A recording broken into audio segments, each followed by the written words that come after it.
Hello दोस्तों, नमस्कार, जय हिंद। आज हम बात करने वाले हैं इंडियन सोसाइटी आपका बहुत ही महत्वपूर्ण चैप्टर है जो कि आपका सिलेबस के अंदर आता है, जो कि हम आज बात करने वाले हैं। फाउंडेशन डे हमारी क्लासेस इसमें फाउंडेशन चलेगी, डे बाय डे चलेगी, जो कि UPSC GS first strategy day 1 के लिए है। ठीक है, किसके लिए? यूपीएससी जीएस 1 स्ट्रेटजी डे 1 आज के लिए है, जो कि मेरा नाम पुष्पराज सिंह और मेरा चैनल जो पुष्पराज स्टडी जोन से आप जुड़े हुए हैं। ठीक है, चलिए हम शुरू करते हैं अपना टॉपिक, जो कि हम देरी ना करेंगे। तो डे 1 का जो हमारा ऑब्जेक्ट है, हम उसके बारे में बात करने वाले हैं। हमारा जो कि गोल है, तो हमारा जो रहने वाला है बेस, जो फाउंडेशन है, सोसाइटी का बेस क्लियर करना, उसके बारे में जानना।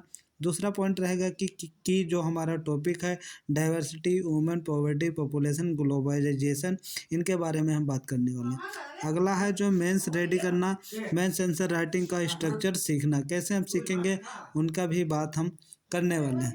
ठीक है, अगला हम बात करने वाला है जो डाइवर्सिटी है ऑफ इंडिया। क्या है? Diversity of India. Diversity of India इनकी जो भारत की विविधता है उसके बारे में हम बात करने वाले हैं। तो डाइवर्सिटी क्या है, भारत की विविधता क्या है? भिन्न भिन्न जात या धर्म, भाषा, संस्कृति, परंपरा और भौगोलिक विशेषताओं का साहस्तित्व क्या होता है? विविधता कहलाती है। यानी कि जो हमारे भारत में कई प्रकार के जात के, धर्म के, भाषा के, सांस्कृतिक के, परंपरा के और कई भी प्रकार के भौगोलिक अवस्थाएं पाई जाती हैं, वह इंडियन प्लूरल सोसाइटी होती है, यानी बहु समाजीकरण पाया जाता है। अगला जो है कि रिलीजियस डाइवर्सिटी क्या होता है, धार्मिक विविधता क्या होती है। जो इसमें पाया जाता है, हिंदू जो यहाँ की जो साक्षरता है या यहाँ पर रह रहे हैं उनके लोगों की है, वह 79.8% पाई गई है। अगला जो मुस्लिम का है वह 14.2% है। क्रिश्चियन लोग 2.3% रहने वाले हैं।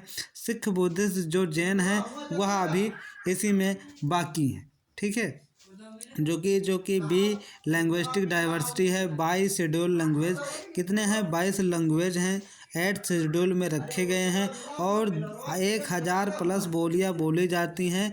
किसके तहत? वह आर्टिकल 343, 351 के तहत लिए गए। ठीक है, अगला हम बात करने वाले हैं जो हमारा टॉपिक है कि डाइवर्सिटी टाइप्स चैलेंज क्या होता है। वह होता है कि उसके बारे में हम बात करेंगे। ठीक है, तो वह यह होता है कि जो हमारा सी रहने वाला है कि कास्ट ट्राइवल क्या है। कास्ट ट्रायल जैसे कि SC 16.6%, ST 80.6%, ऐसे ही जनरल कई प्रकार के आते हैं। 75 notified tribe for the forest based culture आते हैं। जो डी है कल्चरल क्या है, इनका भोजन क्या है, पहनावा क्या है, इनके त्यौहार कैसे हैं, इनकी जो मैरिज लाइफ कैसी है, कस्टम है क्या है। जो यूनिटी इन डाइवर्सिटी, यानी कि जो कि एकता ही इनकी विविधता है, इंडिया की आइडेंटिफाई करती है, जो कि भारत की पहचान होती है। तो डाइवर्सिटी से जुड़ी चुनौतियाँ क्या क्या आ सकती हैं? सांप्रदायिकता, क्षेत्रवाद, भाषाईवाद, विवाद, जातीय भेदभाव, इन सब आ सकते हैं। तो इसके मेंस के क्वेश्चन भी बन सकते हैं कि भारत की विविधता सामाजिक एकता को कैसे प्रभावित करती है। सामाजिक एकता यानी unity in diversity Indian identify, तो उसकी भारत की विविधता सामाजिक एकता को कैसे प्रभावित करती है। तो प्रभावित करने के लिए आप जितने यहाँ पर रोल दे रखे हैं इनको आप इंक्लूड कर सकते हैं। अगला हम देखने वाले कि जो वुमेन इशूज़, महिलाओं के जो मुद्दे हैं उनको हम बात करेंगे। करंट स्टेटस में जो ANFHS 5 डाटा दिए गए हैं उनके तहत हम बात करने वाले हैं। Empowering women in the rural India, transforming rural development and through the local institution. आप देख रहे हैं कि उन लोगों के तहत किन इंडिकेटर एंड डाटाज मिलते हैं। जैसे फीमेल लिटरेसी, वह 70% इनकी जो डाटा भागीदारी मिलती है। LFPR लेबर फोर्स में इनकी 25% भागीदारी मिलती है। एंड जो इनका रेशियो रहने वाला है वह 1:20 का होने वाला है।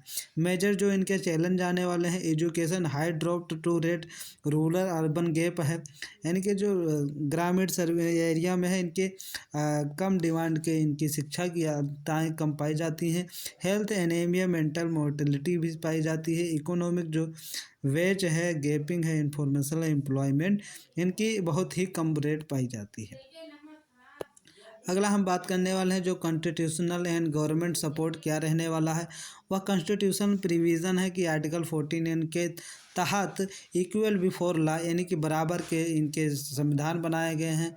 आर्टिकल 15(3) क्लोज के तहत स्पेशल प्रोविजन फॉर वुमेन के इनके रूल बनाए गए हैं। आर्टिकल 39D के तहत equal pay for equal work के तहत यानी कि समान वेतन और समान कार्य के हिसाब से बनाया गया है।